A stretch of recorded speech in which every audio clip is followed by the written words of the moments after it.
Utilization rate for the Quick Response Fund is 54.57%. Yan po yung obligation rate. And then the disbursement rate is 41.2%. 51% lang po, tama? Yung 54, utilization. yeah. 54. 54. Siguro, Sec, if I may request the Department of Agriculture to please revisit your policies with regard to the release of the quick response funds. Nakita po natin ang daming bagyo na dumaan sa bansa natin noong 2024.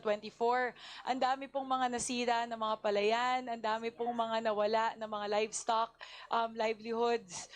Kaya po medyo nagugulat lang ako bakit roughly 540 million lang yung na-release out of the 1 billion ng Quick Response Fund.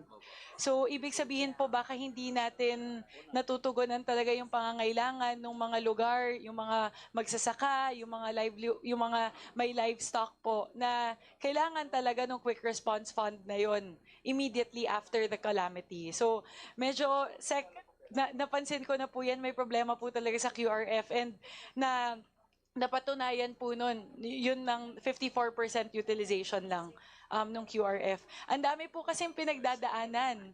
Ang nangyayari po, hindi na talaga siya naging quick response fund. Actually, hindi nga lang po hinahabol namin yung quick, hindi na talaga na-release in most cases. May personal experience na din po kasi ako dyan sa QRF na yan. 1 billion pesos po yung nasirang mga pananim sa Nueva Ecija nung bagyong Carding, pero ni isa kusing po walang na-release dun sa QRF, dun po sa distrito namin. So, Sec, if we may please ask the assurance of the DA na silipin po yung guidelines ng Quick Response Fund para siguraduhin na makatulong po dun sa mga natatamaan ng kalamidad.